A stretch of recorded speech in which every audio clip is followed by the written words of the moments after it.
Good morning, wherever you are on the planet that we have to call home, magnificent planet Earth. You are on a live game drive here in the wilds of the south, at least northeastern South Africa. There's a complicated thing for this time of the morning.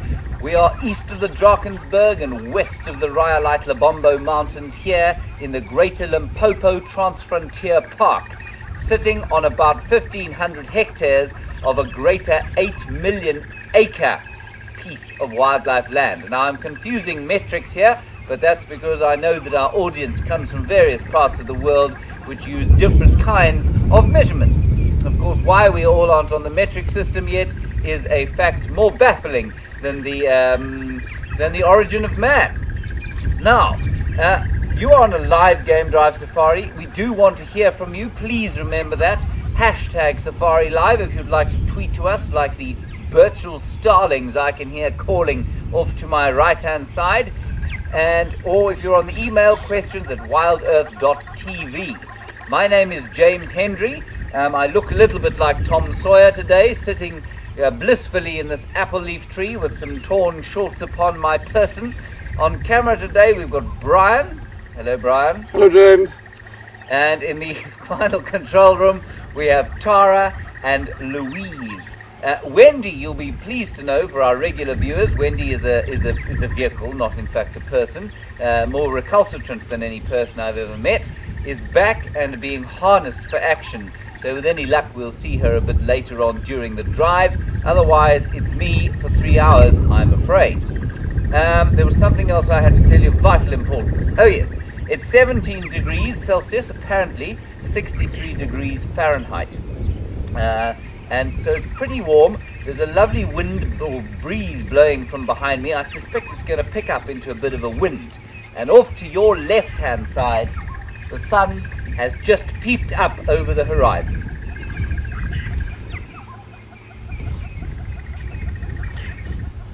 I'm going to attempt to climb down while you look at the sun.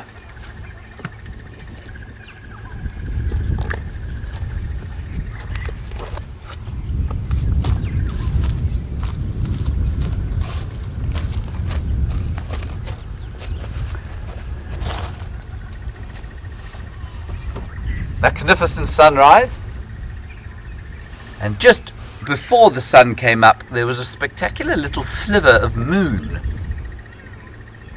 Magnificent little sliver of moon shining a sort of golden orange on that horizon, and that was wonderful, but it's now disappeared, of course, in the glare of the magnificent African sun. Right, now the first thing I would like you all to do, please, the last time I took a drive, which was 2 days ago in the morning, we did a screenshot of quarantine clearings, and the idea behind that was to just check how green things are becoming. So we're going to swing the camera around, have a look at quarantine clearings here. We're not in exactly the same place as we were last time, but we're about 100 meters down the road, but the impression is the same. The grasses are the same. So just take a screenshot of that. Let me get out of frame. Are you ready? 1, 2, 3, snap. And again, 1, 2, 3, snap. Leaves, but I think they always are a little bit late. Very nicely, in fact, we've got a knobthorn in camp that has just sprouted brand new leaves, which is lovely to see. Right, the plan this morning is going to be to go towards Buffelshoek Dam, see if anything's crossed the northern boundary. If it hasn't, well, then that's just bad luck for us. We'll have a look what's at the dam. Brent Leo Smith swears blind he saw a purple banded sunbird there yesterday. No one here believes him, of course. I actually suspect he might be right, but we're going to go and see if we can't find that again, and if we can't, we're going to head across to Arethusa, where Shadow and Madiba, it's the first time I've ever got that right, were found yesterday, and we'll see if we can find them again. I'm not going to rush across to Arethusa straight away, because there will be about 755 game drives going through that area during the course of the morning, and we want to avoid the traffic, because the wilderness is what it's all about. Okay, here we go. I'm going to turn around for our trip to the north. Gentle purr of Jiga. Sorry, Brian. Let me go around this way.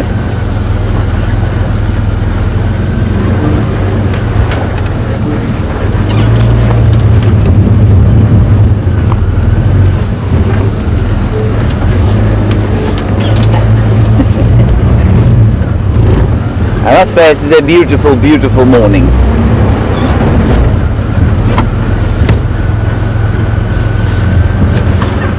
I was inspired to climb that tree by Brian, who said, why don't you sit in the nook of that tree? And I thought, that looks like the spot for a young man to sit. So I thought, well, I shall ignore my 38 years, get up there and swing my legs as though resting on a riverbank like Tom Sawyer.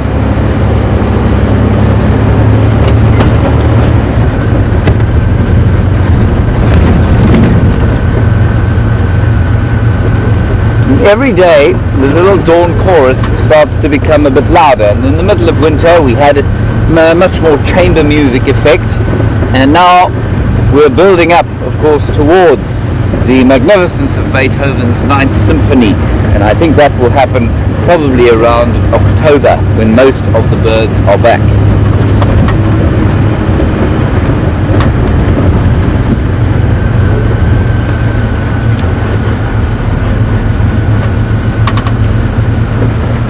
And I'm sorry for those of you who regret not being able to see me come down the tree because Brian went to the sunset. Let me assure you, the elegance with which I came down that tree was not something that I would like anyone to see, I don't feel.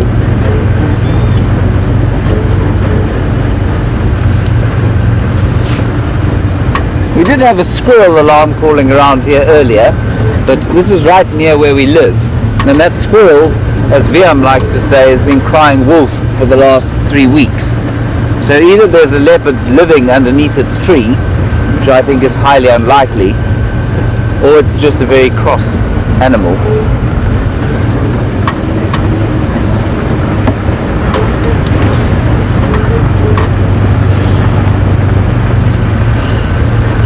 Now this kind of sort of windy, it was very hot yesterday.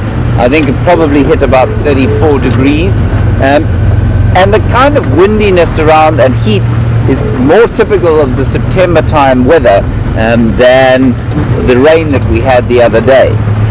So normally what would happen is we wouldn't have had those 20 millimeters or 25 millimeters of rain, and it would just start to get windy and very hot.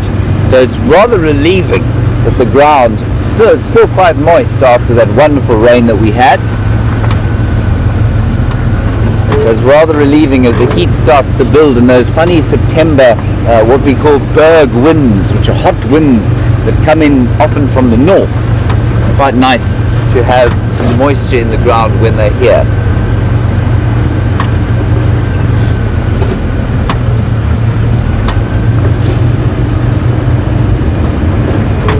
Next time I climb a tree, I'll make it sure it's a bit more easy to descend from, and then I shall show you my climbing skills. They're not quite like that of a leopard. Right, also to give you a little bit of an update on the lions. Now, as many of you will know, the lions are in a state of high turmoil. Quick recap from the beginning. So the status quo about 2 months ago, excuse me, status quo 2 months ago consisted of the following. Remember, before I get into this, you must understand that the pride, unlike in The Lion King, which has created all sorts of biological misconceptions around the world, the pride does not consist of females, babies and the male. It's only the females and the youngsters in the pride. The males form a coalition or on their own, and their territories stick on top of the pride. So a coalition of males could have more than one pride territory. So the status quo as of a little while ago was basically 2 prides that we used to see in this area, the Nkahumas and the Styx pride, and they fell under the I don't like to say domination, but they fell under the territory of a coalition known as the Matimba males. 2 very different looking but equally magnificent males And that was the status quo. Then, come February, a rumor started to come in from the north of 5 marauding young males who were pushing to the south. Now, no one paid a huge amount of attention to it at that stage until they killed one of the Nkuhuma lionesses. So at that stage, the Nkuhumas were 6 adult lionesses, 2 sub-adults, and a young male called Junior. After that, the Birmingham boys, these 5 marauding males, disappeared further back into the north from whence they came, and little was heard of them but for rumour travelling down the Bush Telegraph. And then eventually they came back again at the end of June, and they killed another Nkuhuma lioness, and that was on Torchwood over a scuffle at a buffalo kill. And from that day on, they've moved into this area. They've chased those 2 Matimba males south. They are now in Mala Mala. Well, they were until 2 days ago. They've killed another 2 sub-adult Nkuhuma lionesses, which means that the Nkuhumas are now sitting at 4 lionesses and the male who is running for his life. The Birminghams yesterday pushed down as far south as Mala Mala. Now that means that they are now at the southern extremity of the Matimba territory.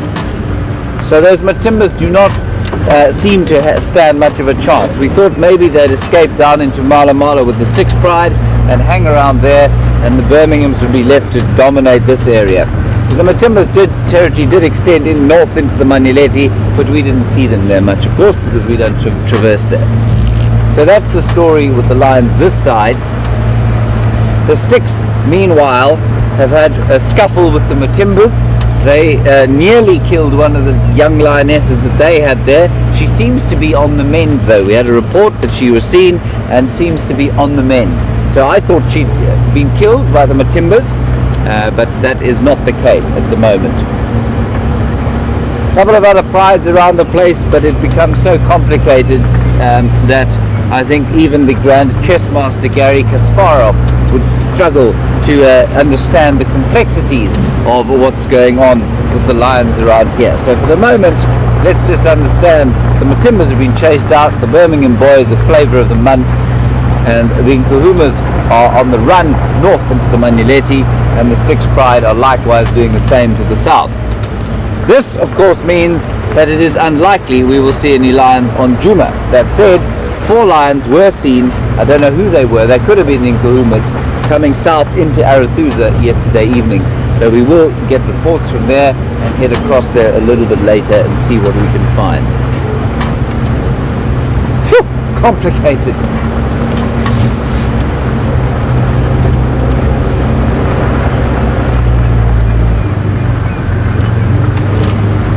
And apparently, I'm just getting a report now that it was, I think, the Nkuhuma lionesses in Arathusa last night.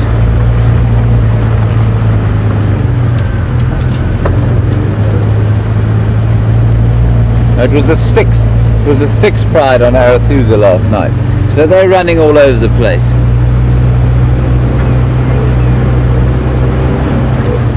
I think it's going to be another scorcher today. Might even hit up to sort of 34, 36 degrees.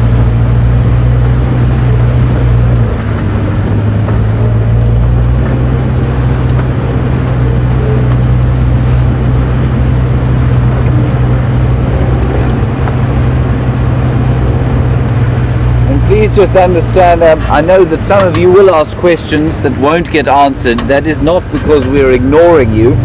We are struggling a little bit at the moment with our radios, and so some of the questions are just not going to come through like they're supposed to.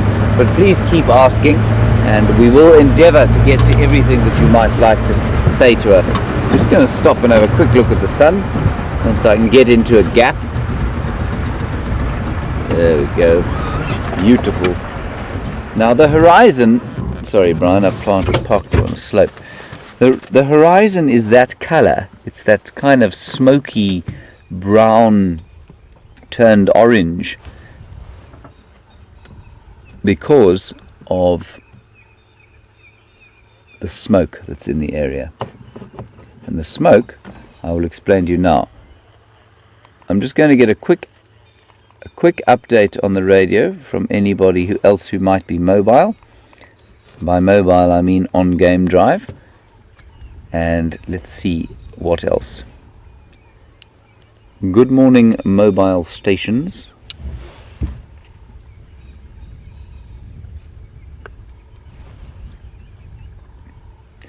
No one's talking to me currently.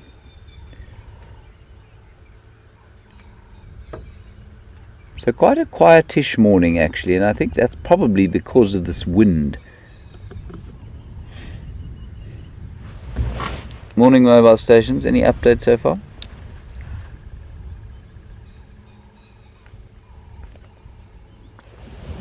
But we'll keep trying. Okay, so while we're driving along this northern cut line, hoping to pick up one or two tracks perhaps, or just some animals that very kindly and confidingly might be lying upon the road. Important to understand why there's so much smoke in the air.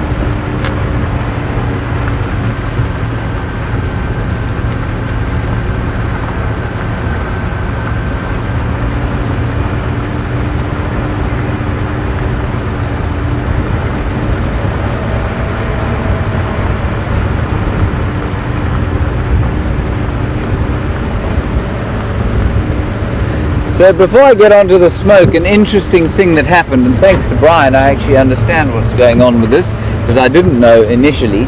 Siberia Zumi and Sandy in Indiana, you would like to know, you've read about one of the Investec pack of wild dogs that was killed yesterday, or found dead, and apparently killed by a snake bite.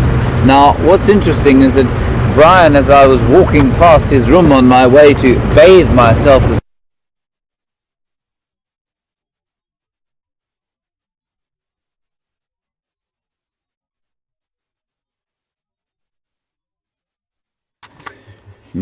I don't know why it's called a bat. Couldn't begin to tell you. Right.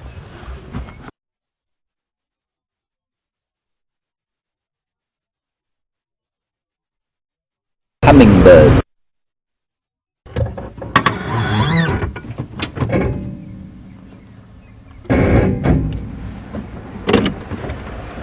So a nice question, and I think a relevant one, from ex-Ranger in Tasmania.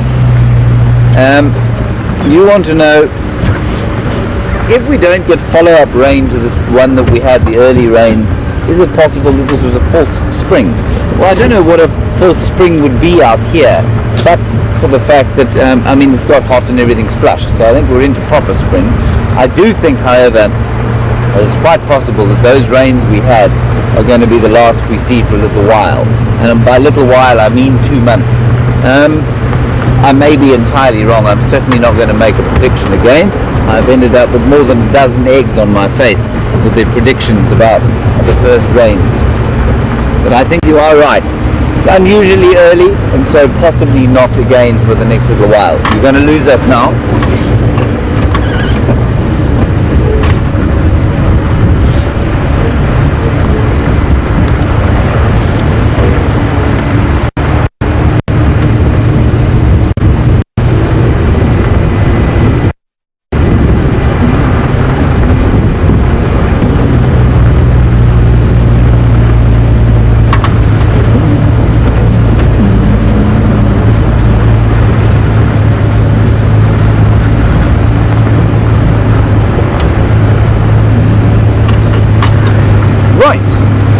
We should be back, heading up due east towards the Wiffelshoek Dam. No tracks coming in or out at this point.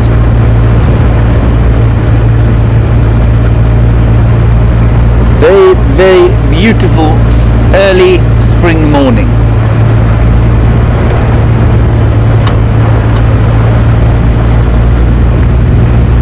Nothing yet on the radio. I'm just going to try and make contact again. Morning stations. Any route or sightings update this morning?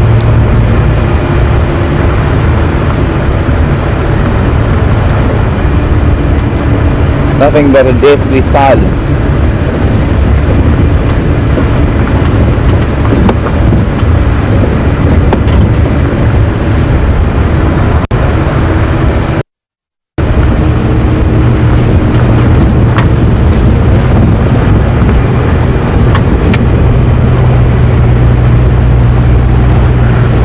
All around we can see little signs of spring, and interesting observation from Melissa in Arizona, and it's a good one. Melissa, you say, why are there no rocks here? You see all around, you look, and there don't seem to be many rocks. Well, there are some rocks, but you're right, they're not a huge number. I'll try and find you a rock if you like. That's certainly much easier than finding a leopard. But we're sitting on a very ancient piece of geology here, and that means that most of the rock is weathered. Now, further to the south, there are a number of what we call koppies or rocky outcrops, where there's been a sort of bubbling up of granite way back, of igneous granite, way back in prehistory, and that's left a whole lot of rocky outcrops to the south. And then there are areas, not on this particular little piece of land, but to the east of us, a place called Torchwood. They've got a couple of rocky outcrops there too. But yes, you are correct. It's not a very... It's because the granite that we're on has withered into these deep sands that proliferate on the crest areas.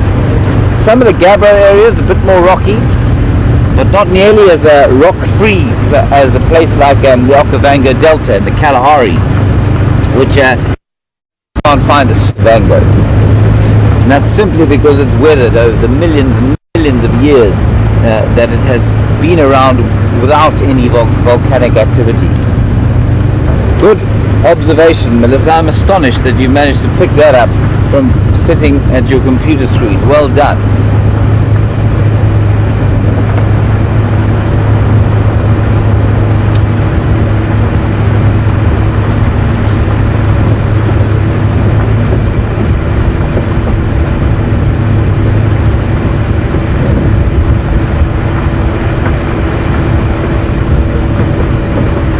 A very steamy evening last night, and by that I don't mean anything other than it was hot.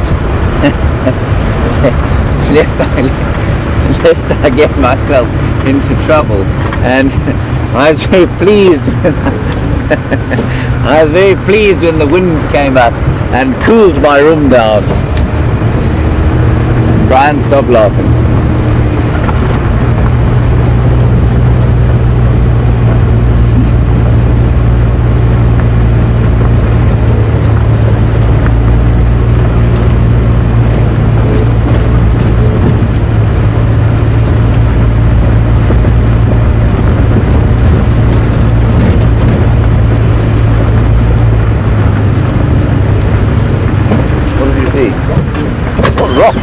Good heavens, Melissa, we found you some rocks. Well done, Brian. Great spot. Look at that. Astonishing sighting. Let me alight from the vehicle quickly so that we can have a look at them.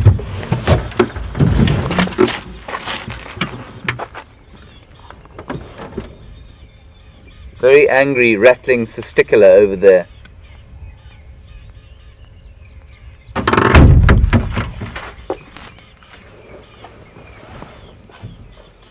Melissa, here is a rock. This rock is possibly some form of granite that has not weathered. It's also probably got quite a lot of dolerite in it, and the dolerite seems not to weather as fast as the granite does. And so these dark rocks, there's some sort of intrusions around the place, and they probably will form a sill. There'll be a line of them that has popped up towards the surface here, and this dark colored rock is called dolerite, I think. I'm not a great geologist, but I'm pretty sure that that's what it is. It's a good rock, Melissa. Excellent rock. Not quite as good as a leopard, but it is an excellent rock.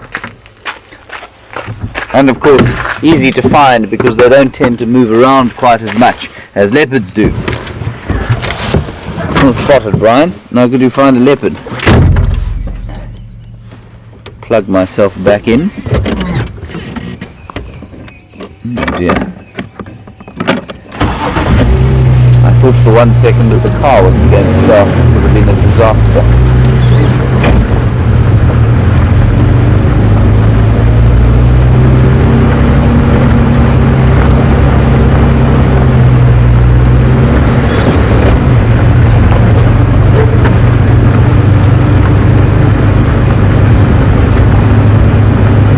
Right, we're now at the very northeastern corner of Djuma. So we're at the northeastern extremity of where we're allowed to drive.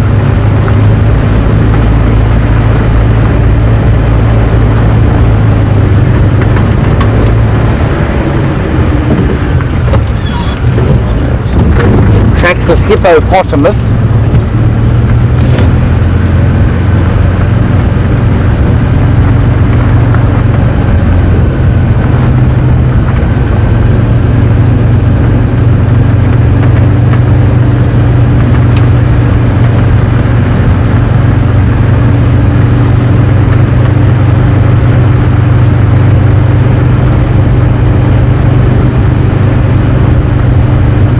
So just to recap, and in case there's been some form of confusion, Jody and Jennifer, the Birmingham boys, as I said this morning, are way south in Mala Mala. They're nowhere near, well they were yesterday, they're nowhere near here, and Shadow and Cub were quite close to 4 of the Styx Pride yesterday. I'm pretty sure they're okay. I haven't had an update this morning. We will head across there a little bit later, but I'm sure they're fine. And they certainly weren't anywhere near the Birmingham boys. A couple of the Styx Pride who are on Arathusa yesterday were going towards, well, in the general direction of Shadow and Madiba. They certainly weren't looking for them, as far as I understand. That would be counterintuitive. So I think they would just happen to be moving in a similar direction. Those leopards are so sharp, though. You know, they would have smelt the proverbial rat, or in this case lion, long before I think the lions would have become aware of them. Well, that's normally the case anyway. And that's not to say that lions aren't a threat to leopards, but I think far more often than not the leopards get away.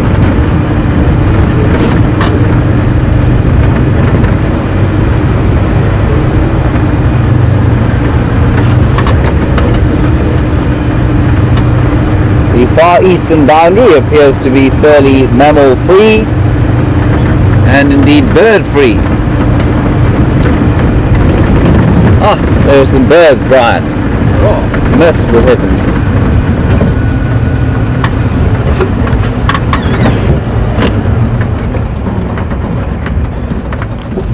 Oh, look at that, Brian, a ring-necked dove. Astonishing sighting. Just off to our right-hand side, flying away at roughly Mach 3.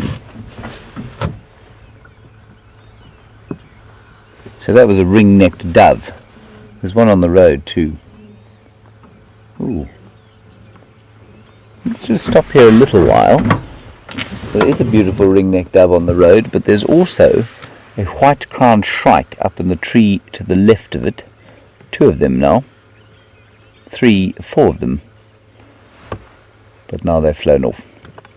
So that's the ring-necked dove. We hear it often going bloop, bloop, bloop, bloop, bloop, bloop. And there's the white-crowned shrike that you can see. And you could just see his little white crown there in your picture. And they're starting to shout it. All the birds are starting to shout more and more as they come towards the mating time. They start nesting. And soon their little nests will be filled with chicks.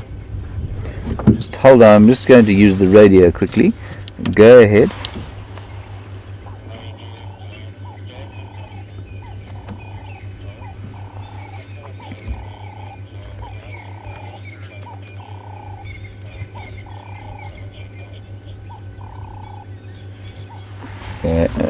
Craig, Jamie's not on drive, so I'm not sure how that's possible.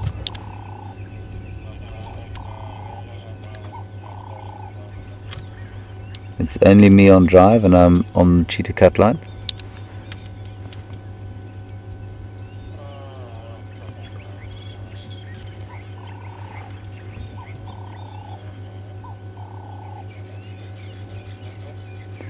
Copy that. If you wouldn't mind just relaying that to them so that we don't create an incident.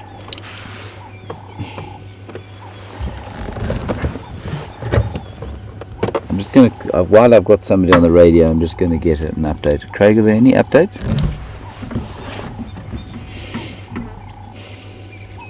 I think he's moved channels already. Okay, here we go.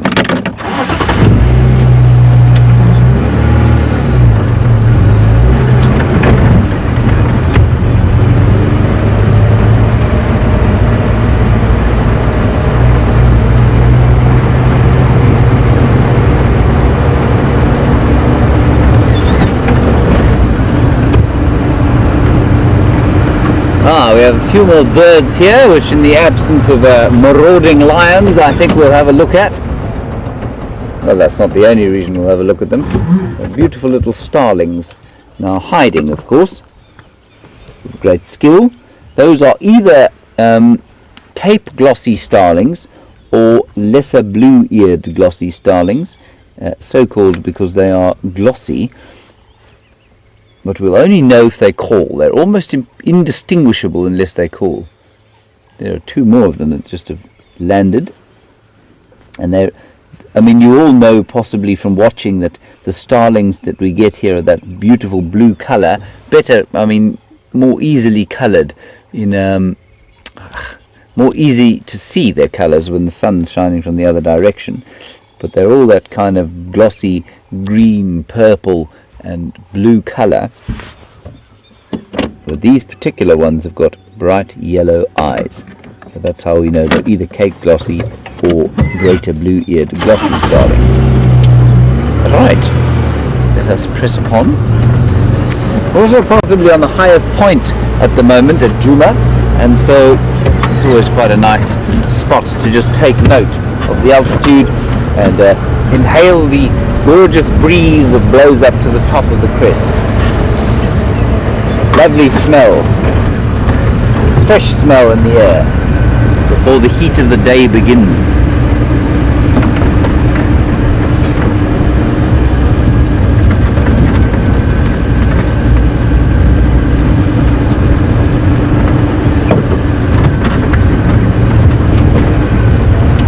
There is a little steenbok. Please don't run away, steenbok. Please allow us to watch you for a little while. Then we will move on.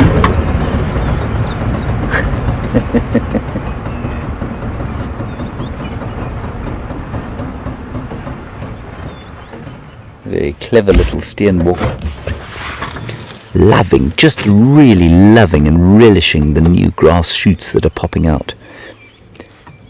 Remember, a steenbok is something called a concentrate feeder, and that means that it has to eat very rich vegetation, otherwise it cannot maintain the energy that it needs to survive. So it eats fresh grass, a couple of, probably the odd rhizome, which is an underground stem of a grass.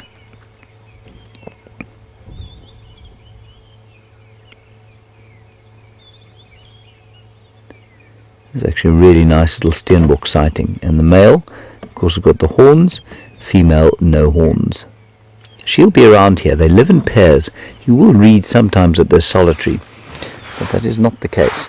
They are definitely in pairs, monogamous, it would seem, and the reason she's not around with him all the time is that it makes them slightly more obvious than they want to be. Their key ability to, or their key strategy for avoiding predation is to hide, and obviously if there are two of them it's doubly hard to hide, but they will remain in visual and olfactory or smell communication in their little territory. So she will be around here somewhere and they'll know where each other are. Little steenbok. Lovely call of the white-browed scrub robin starting. Very peaceful morning this.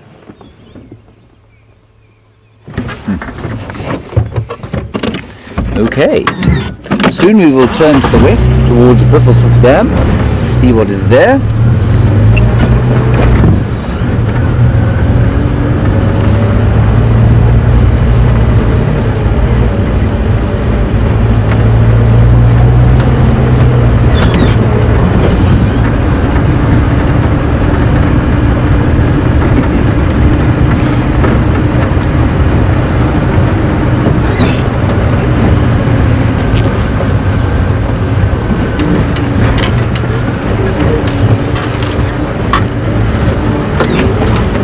You can still, I don't know if you can see, you probably can't tell from where you are, but there's still quite a lot of moisture that there is.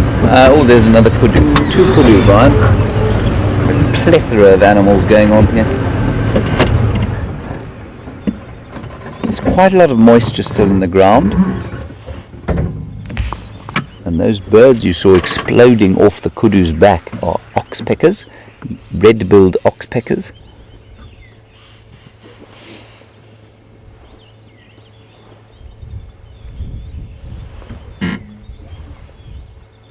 And also look at them relishing that beautiful fresh leaves on the combretum trees. Try and roll a bit forward and see if we can't get a better view so that you're not staring at the tree. There we go. That, Brian. Wasn't that nice of me? Huge ears like satellite dishes, picking up the sound.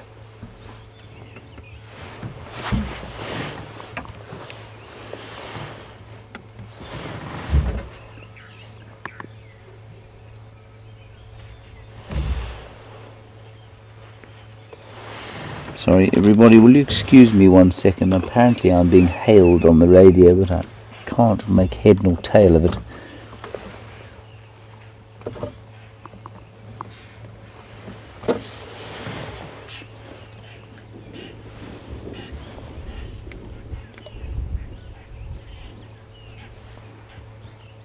Oh, look! There's a there are a whole lot of little lilac-breasted rollers, and I'm going to show you why they're called rollers. Can you see that one, Brian? I'm just going to get a little bit closer. There we go. Right, now watch this. Watch that bird. I know it's but a speck, but watch him now. Is he too small?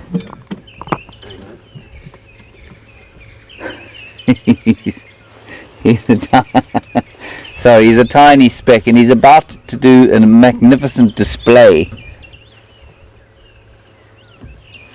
But unless we had the Hubble, sorry about that. He's flown too far away. Without the Hubble Space Telescope, I'm afraid not going to be possible.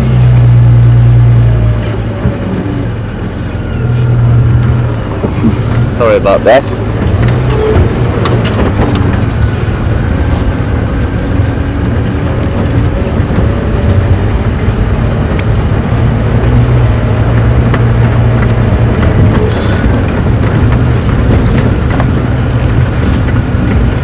So excuse me everybody, go ahead.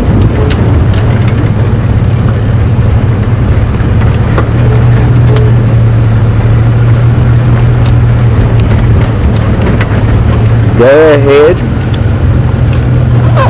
Our radios really are giving us a bit of trouble.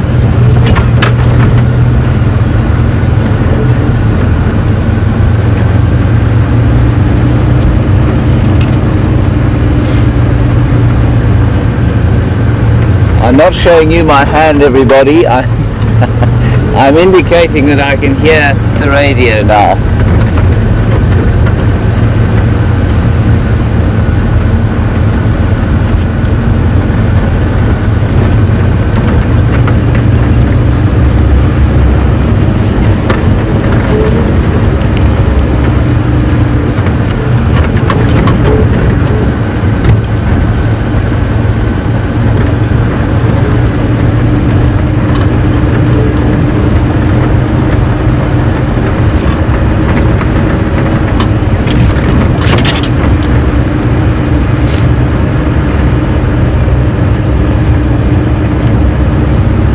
Right, heading towards Buffalo's Hook Dam.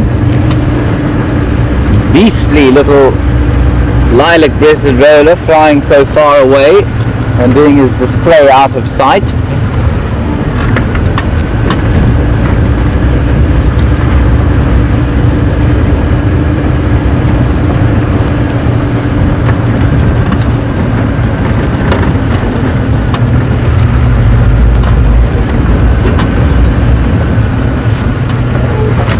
So a question from Crystal about all the new grass shoots, and I think if I heard the question correctly, Crystal, you're a little bit worried perhaps about the zebra and their new grass shoots, and I think you're possibly a horsewoman worried that the zebra might become ill from such rich food.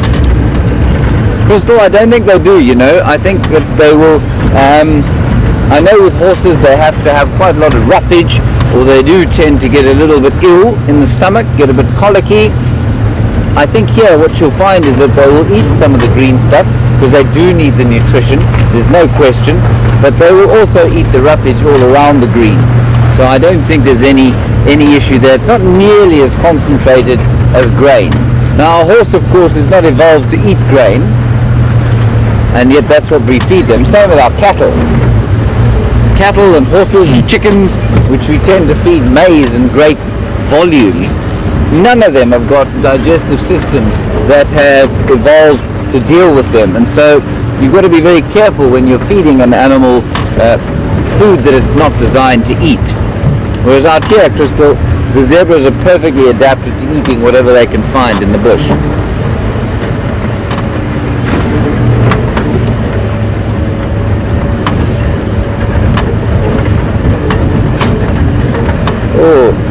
So we're now at Buffalo's Hook Waterhole, and just before we look at the water, Brian, look at this. Look how the balanites or torchwood tree has sprouted green.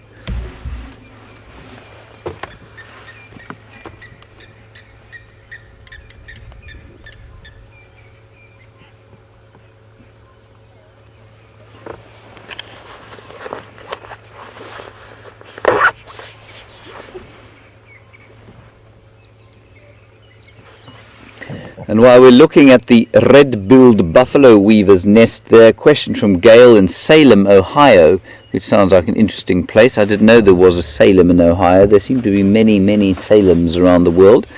Gail, you want to know when the village weavers are going to be back. The village weaver, for those of you who don't know, is a little little yellow bird that builds a special nest for its prospective wife. And they will be back, Gail, very shortly. I'm sure they're busily dressing themselves, getting their new plumage on, and soon they will be around and weaving their magnificent little nests. And for those of you who don't know, the village weaver is that bird there. Lovely yellow bird.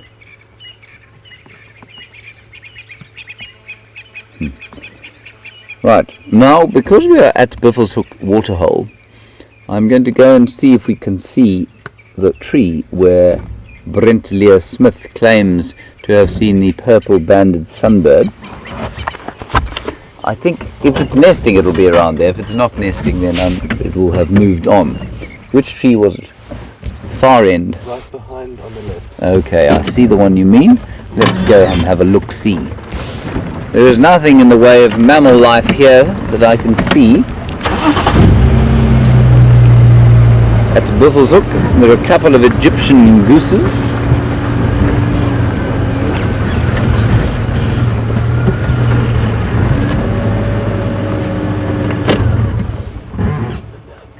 And there they are, swimming peacefully across Buffalo's Hook Dam.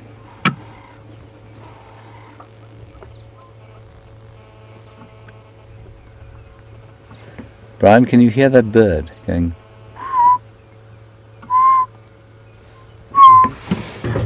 Let's just see if we can pick it up.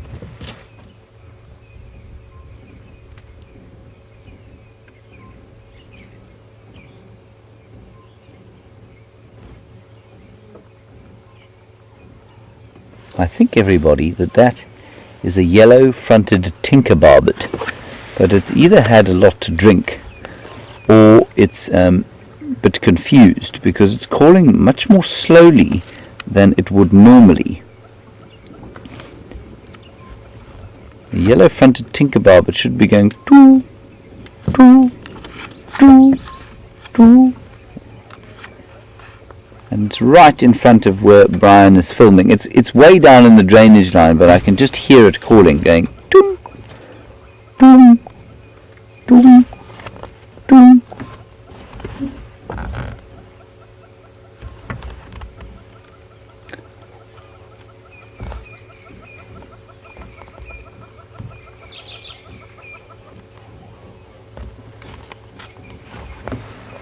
No, it stopped calling now. I'll just quickly show you a picture of it. The yellow-fronted tinkerbird. There he is there. Very pretty little bird. And they make that lovely tinking sound. And it's really, it's a quintessential bush sound of the summer. Ding. Very nice. The yellow-fronted tinker bird. Right, let's see if we can find the sunbird. I can hear some sunbirds calling, so we might be lucky.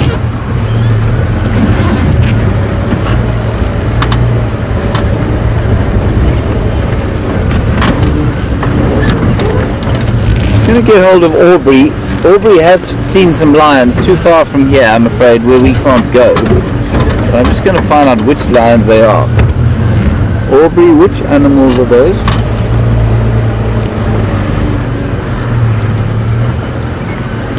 This one, Brian, will be on the other side. Okay, thanks. So the prize, everybody, has come back south.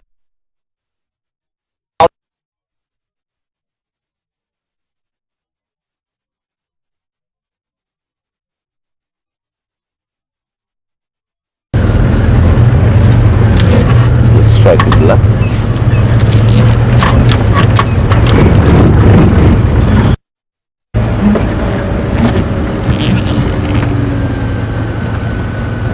Right, this is the tree, everyone, and there is a bird.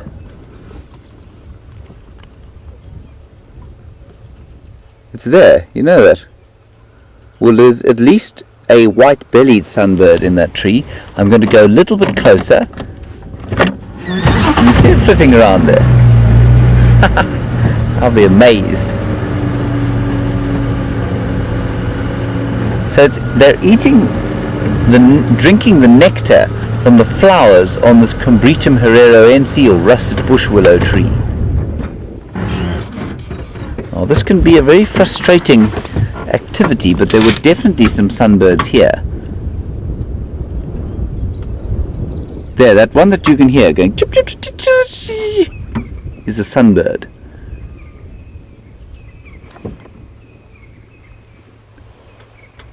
I will try. Oh, no. You did see it, hey? There we go. There. That's a white-bellied.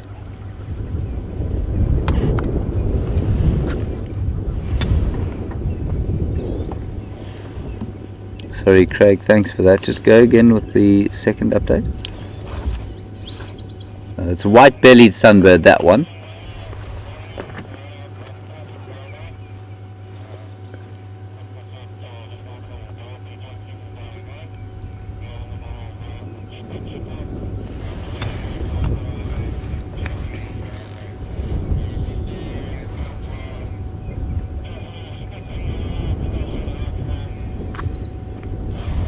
Go a little bit. Copy, thanks. Going to go a little bit further along here, and I'm going to give you a lion update, which is quite interesting. Fortunately, nothing we can see.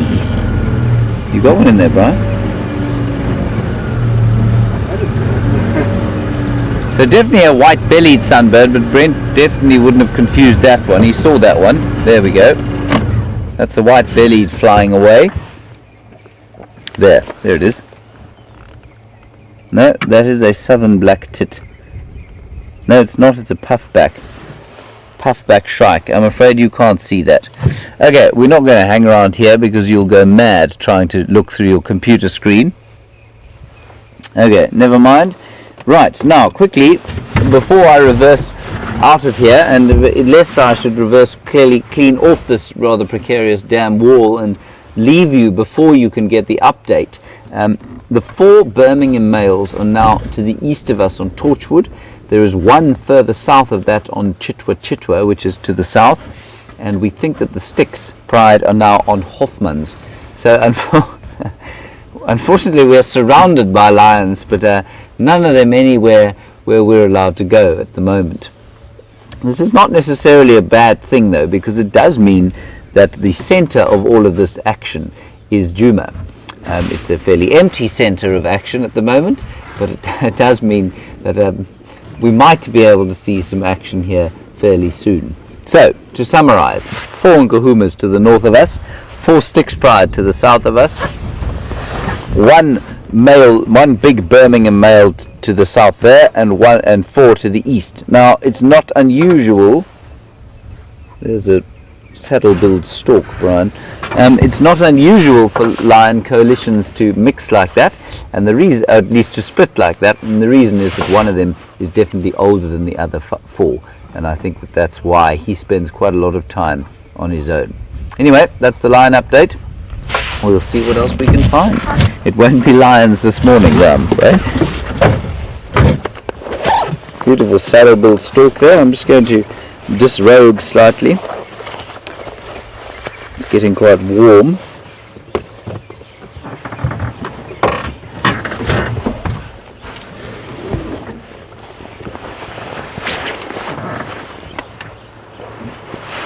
And I'm sorry that we went black screen earlier. But I think I was just banging on about the lions, which I've just told you about now. So there was you didn't miss anything crucial there.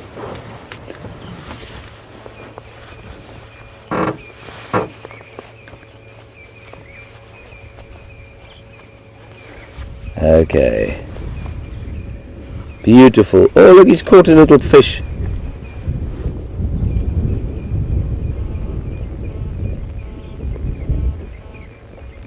I often wonder when I watch a stork feeding like that, is it doing it in a completely random fashion, or is it actually seeing fish, feeding them?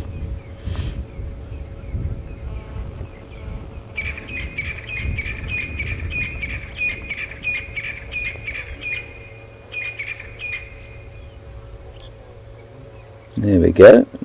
Probably a little tilapia.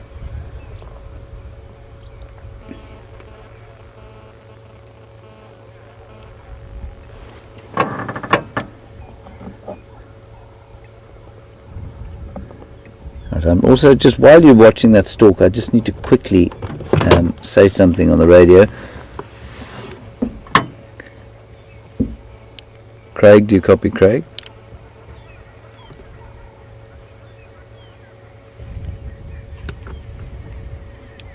Craig, do you copy Craig?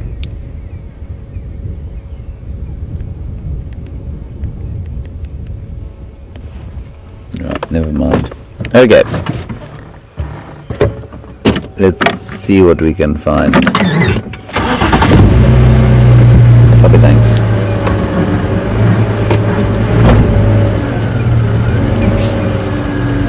Beautiful, beautiful morning. So that tree that we were trying to see the sunbirds in there was entirely free of any kind of flowers until about 3 days ago. And now it's just flush, full with little combretum flowers. They're not particularly impressive flowers, unless you happen to be a sunbird.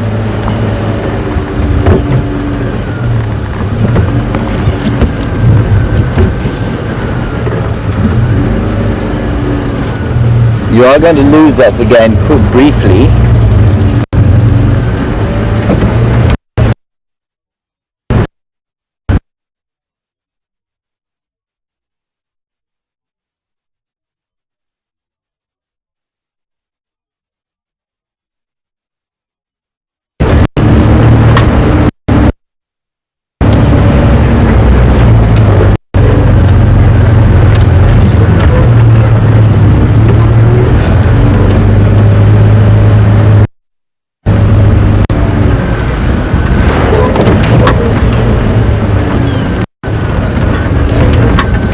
Alright, now interesting question from Lisa about the weaver's nests, and do other birds use them? Perhaps those, you mean those red-billed buffalo weaver's nests. No, Lisa, other birds don't tend to use them, you know. And remember, you've asked, do they use them when the weavers migrate? Weavers don't migrate. They just lose their color. The males lose that beautiful yellow color. And when they lose that beautiful yellow color, of course, they just become unnoticeable. They become very brown, and during the winter time, they're very inconspicuous. So it looks like they've migrated away, but they haven't. They've just lost their winter plumage, at least their summer plumage. Same with birds like the widers with the long tails. They also lose their tails during the summer, during the winter time. I fear I've taken my jersey off too early.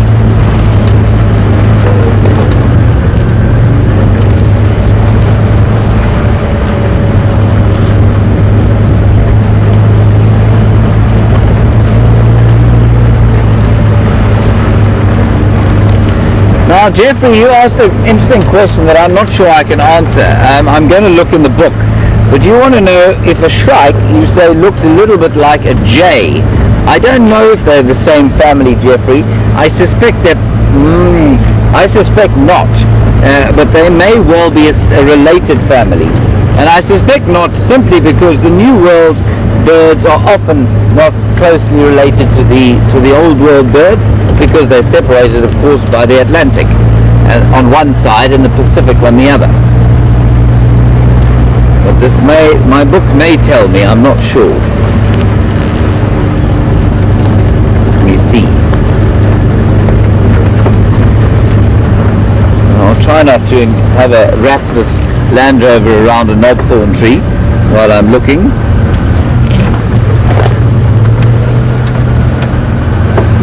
It doesn't say anything about the jays, I'm afraid, Jeffrey, so you might have to Google that one, I'm afraid.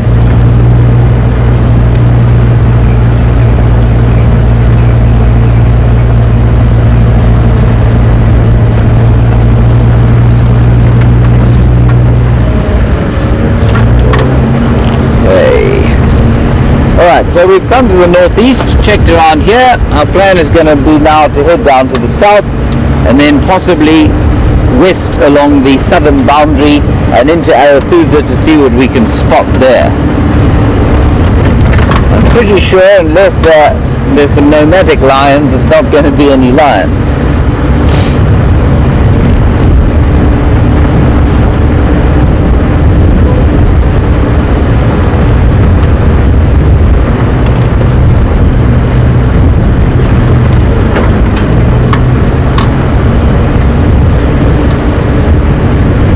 And then Mike in New Zealand, on the furthering our discussion of ornithology, you want to know, do we get African fish eagles here? Absolutely we do, Mike. We get quite a few of them. And we'll go around towards some of the water holes a bit later on and see if we can't spot some for you. Definitely, African fish eagles are here. Look very like the American bald eagle, for those who don't know. Same genus as far as I understand. And similar sort of strategy, but smaller than the American bald eagle though.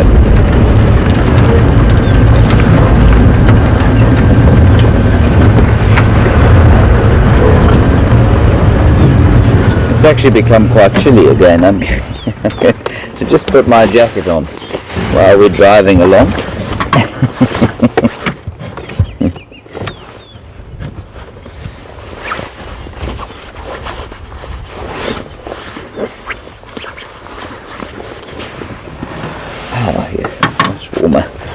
It's still going to be very hot today though.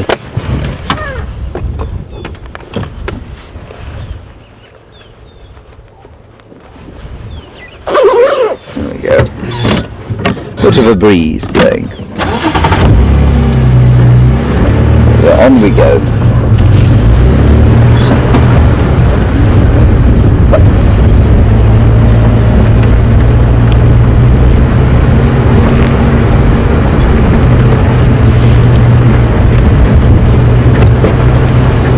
Billy, you want to know how I learnt about bird calls. Was it part of my training? Well, it was a big part of my training, but it's just experience, you know. Learning bird calls is simply a question of spending time in the bush, and I mean, you need to, if you can get hold of recordings of birds, and that's great. These days, of course, we get wonderful bird apps on our phones, which have, so it's very easy to, if you see a bird, to just play its call, which is wonderful. In the old days, of course, on a CD, you'd have a CD that had 600 bird calls on it, and trying to fossick through it just to find the right one just made the process deeply painful. But these days it's pretty easy. The best way is to just come out here with a pair of binoculars, and when you hear a bird calling, you find it, and then you don't forget it. Once you do that way, you don't forget.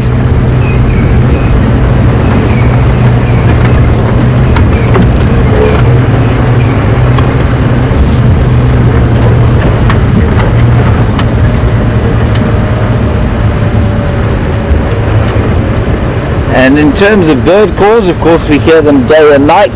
And Lisa, you want to know why we don't hear frogs during the day? They do generally call during the night. That is absolutely correct. They don't call much during the day at all. Sometimes you'll find them calling in the day, but not much.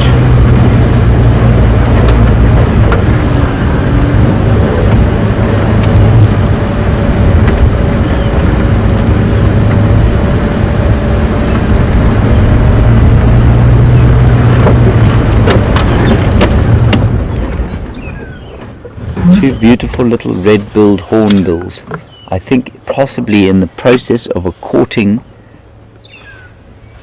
display. One of them gave the other a present, which she then dropped on the floor, rejected out of hand, and that's why the male is sitting there looking a little bit ashamed. Sorry, old fella, you'll have to try again. I know how you feel.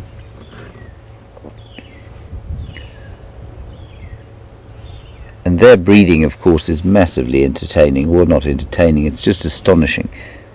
They go into a tree hole. He blocks up the hole. She then basically becomes entirely naked. She sheds all of her feathers. And he blocks her into the hole and feeds her while she lays the eggs, incubates them, and then by the time the chicks have hatched, she's got her feathers back, and she climbs out. They re-mud it up and feed the chicks through a tiny little hole like that until they're ready to fledge. It's a really clever sort of breeding strategy.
come here, or people who have been here before and have been so inspired by it that they just want to see a bit more of it. So that I find tremendously satisfying. And of course, when I hear that people have had a bit of a laugh and that their spirits have lifted as a result of something that I've done on camera, that is a deeply satisfying thing for me to hear. I really do enjoy it when people have a bit of a laugh. Not so much at my expense, but at what I've said. Thanks, Will.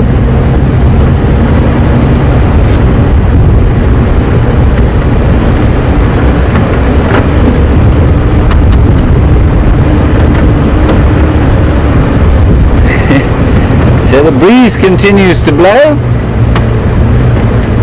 the mammals continue to hide,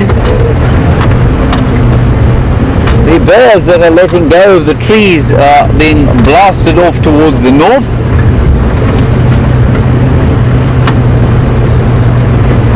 But the spring is now in full swing. You like that rhyme there, Brian? It was very good, wasn't it? Impressive rhyme. The best so far.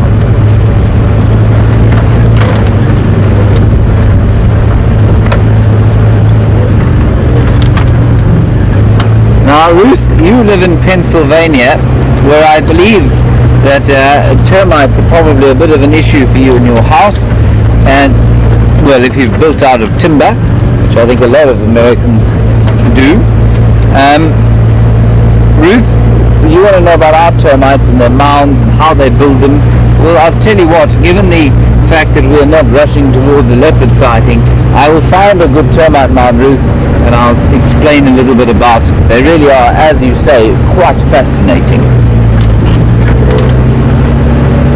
I will get back to you as soon as I find a decent termite mound to talk to you about.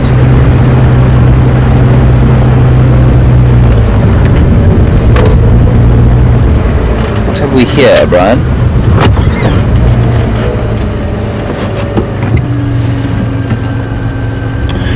Tracks of hyena.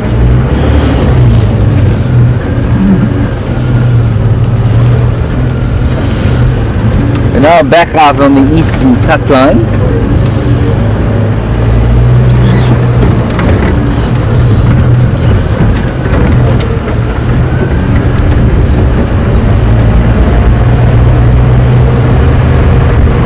Hoping to find some tracks coming this way as opposed to rushing out of Djuma like all the lions have done. Not entirely sure why Djuma is such a sort of lion-free zone at the moment, other than it is at the fact that it really does sit at the middle of this lion conflict that's going on here. Right, Ruth, there'll be a proper sized termite mound.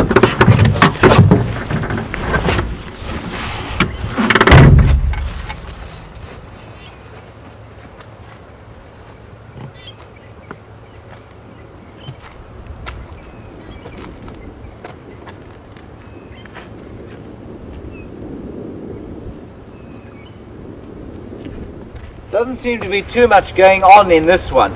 So Ruth, how this works is that it's built of saliva, dung, and yeah, that's pretty much it. Saliva, dung, and sand.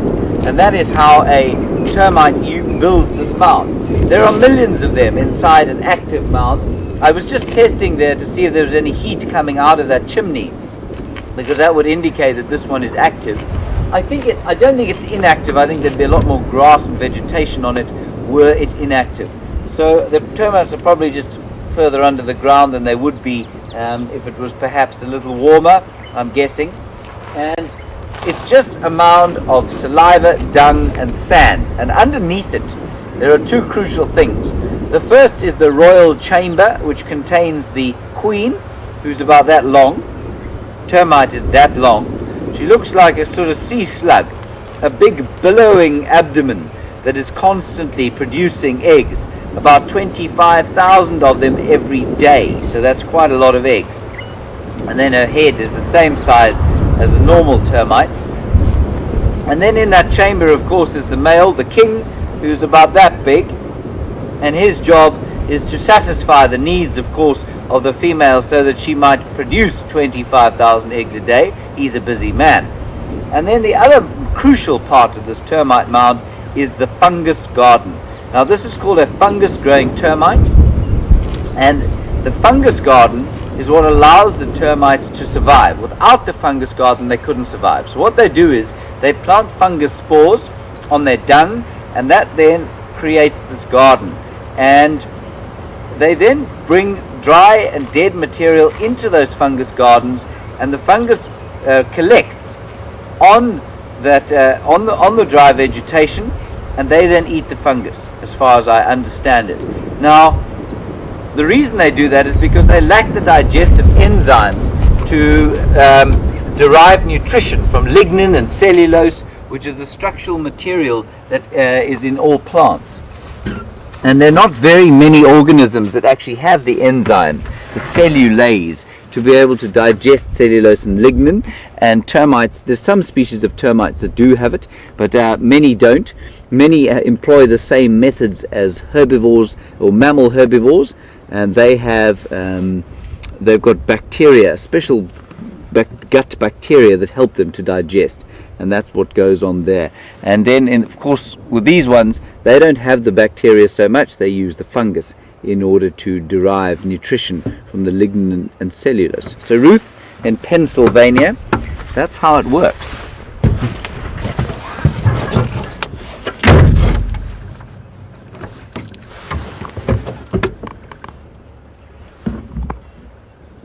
Just listening to the radio.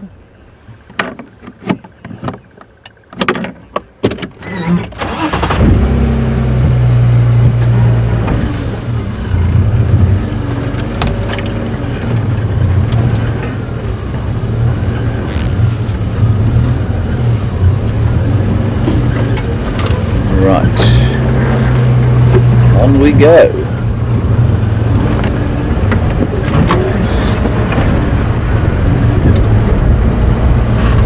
Brian, the sun has been covered by a cloud.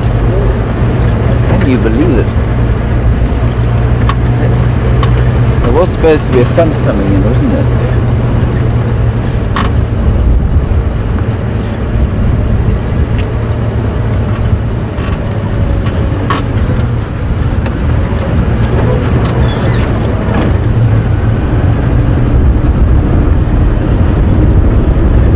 The wind is picking up.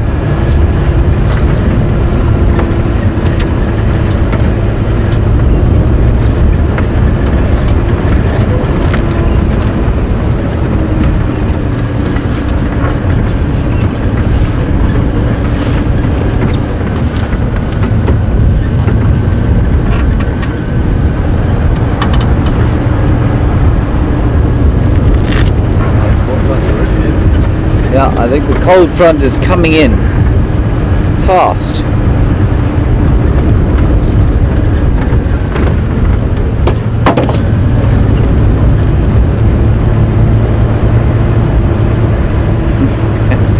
It's certainly coming in a lot faster than the mammals.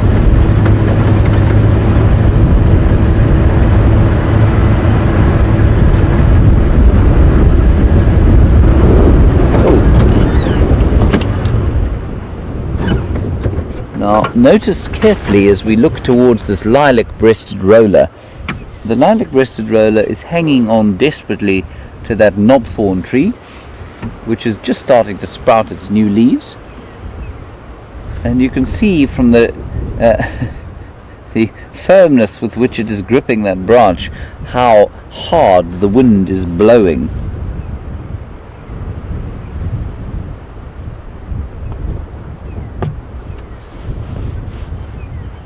And just above it, just above there, is a little ant nest.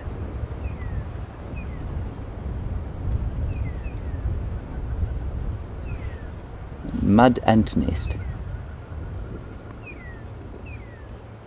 Beautiful bird that, isn't it?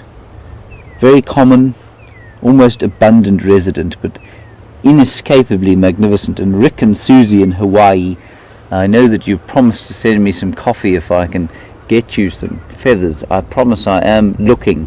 I'm not obviously not a very good feather hunter, but but I am looking for them constantly in anticipation of some good Hawaiian coffee, which come the late summer will be very welcome in the very early mornings.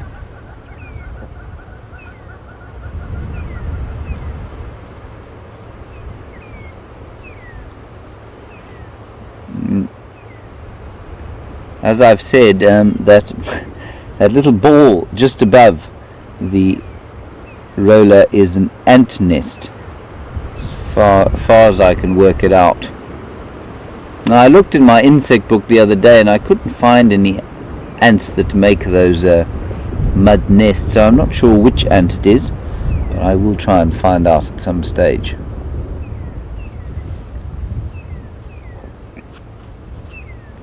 Right, I think we've milked this lilac-breasted roller for all he's worth. And maybe just to explain, we did earlier, a little bit earlier, try and have a look at a lilac-breasted roller that was doing the display from which they get their name. And that display basically consists of them flying very high into the sky and making the call that gave them their Shangaan name, Veve. And they fly up into the sky going, fe, fe, fe, fe, fe, fe, fe. And then they do these incredible flips. They kind of dive up and round, and then they move from side to side, and it's an astonishing display to watch. Unfortunately, the one that we were trying to look at decided that he was going to do it a bit further away from us than our little camera was able to pick up. Well, it's not a little camera at all. He was just very far away. Right, on we go.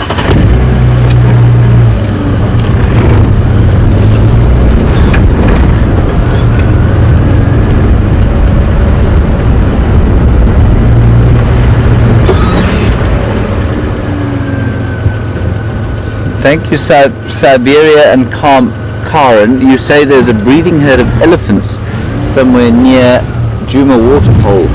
I think we'll probably go and have a look. I just want to show you though. I'm going to try and show you here. I don't know if you're going to pick it up though. There's some lion tracks on the road here. I think they're from the Birminghams, who have then gone into Torchwood. Yeah, I will try and find you an obvious one, but they've obviously come up here out of Mala Mala. Mala Mala is 2 farms to the south of us. They've come out up this cut line, and unfortunately they've turned right instead of left. And they're just over here inside Torchwood.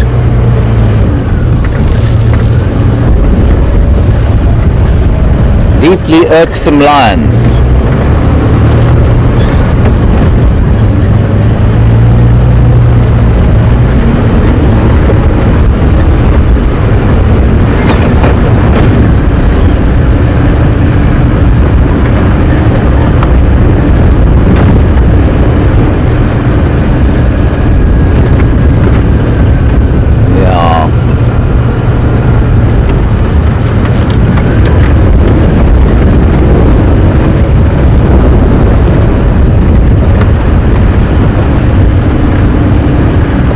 Excuse me.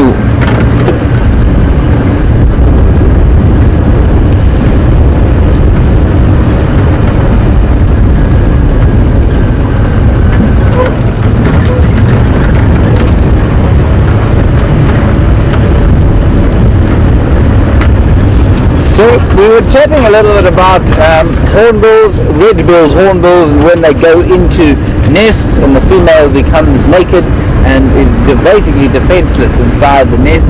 And Brenda, you want to know what do they do for defense? Brenda, they are vulnerable, like you say, but because the hole is closed up by mud and it's got a very tiny little hole in it through which the male feeds the female, it's a pretty safe hidey hole. So she can't actually defend herself through the use of her beak, but I think snakes would really struggle to break through that mud. Then the other thing they do, quite interestingly, is that they often impact millipede shells or millipedes into the mud that closes up the hole. Now, millipedes, of course, are highly toxic to most animals. I know that civets and scorpions can sometimes eat them, but to many animals they are toxic. They contain cyanide, which, as we all know, is not a very clever thing to eat, and cyanide then infuses the mud around the tree hole, and so it's a very clever way of deterring predators. Very good question, Brenda, thank you.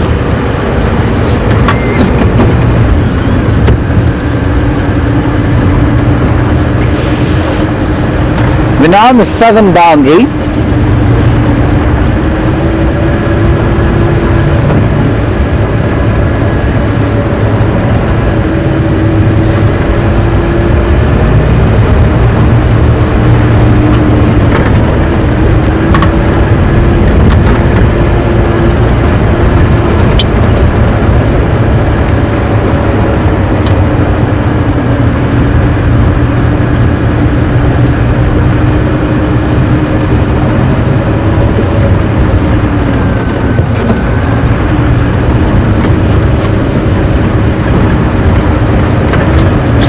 All around the world, when the rains come, of course the frogs start to call, and they're found in great abundance in many parts of the world. And a frog is often an excellent, the amphibian diversity is often an excellent way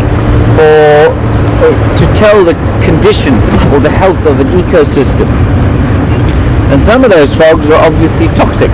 And like Anna-Marie in New Jersey has pointed out, there are toxic ones in Australia, and especially in South America, I believe there's some extremely toxic frogs. And you want to know if there are any toxic ones here. There's one very toxic one here called the banded rubber frog. And it's no coincidence that it happens to be a black and orange colored frog. Very toxic, and that coloring is called aposematic coloration. And whether you're a monarch butterfly or a frog or various other kinds of insect, orange and black seems to be an indication that you're poisonous and that you are to be avoided by any kind of predator. So yes, Anna-Marie, that's the only really toxic one we get here, the banded rubber frog. But by toxic, it just means that if you pick it up and suck on it, then well, you're going to get sick. But if it touches, there's a giraffe. If it touches your skin, it's highly unlikely to do too much to you. You might get a bit of itching on you, but I think you'd be okay. There's a giraffe, also not on Djuma, studiously avoiding anywhere where we're allowed to drive.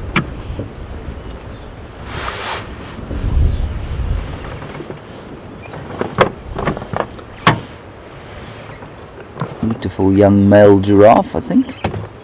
Not that young.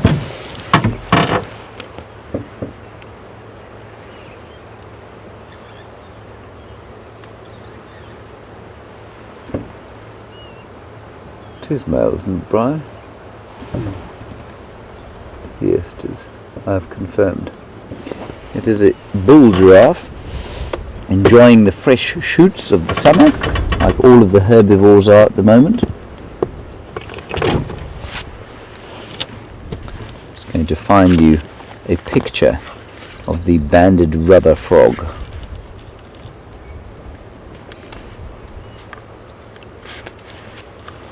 There he is.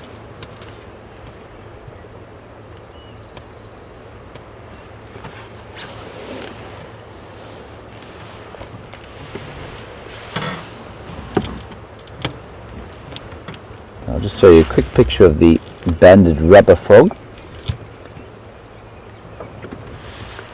There he is there, Anna-Marie. Now, many frogs and many toads will secrete a toxic substance, but very few of them are particularly harmful to us. They may cause different kinds of vague effects, but not too much. Certainly, if dogs pick up some, here we go. If dogs pick up some toads, they can end up frothing at the mouth quite badly because of and that just makes them spit them out. It doesn't generally hurt the dogs, and so they all do secrete some kind of substance, but that's the only really toxic one. And interestingly, if you find something like, say, a brown-hooded kingfisher that's caught a frog, it will bash it with its beak against the branches, and that seemingly is to get rid of the toxins before it then swallows the frog.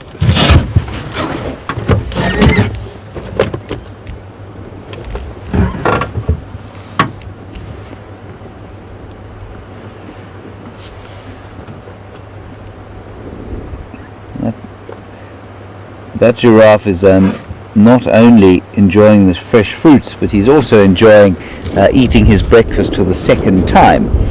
He's in fact ruminating. You can see he's chewing away but not actually biting on anything, and that's because he is regurgitating his breakfast back up into his mouth, re-chewing it and swallowing it. And every time I see this, I'm extremely grateful that I was not born a ruminant. Aren't you glad, Brian, that you've only had to have your breakfast once? Well, depends on the breakfast. I suppose it does.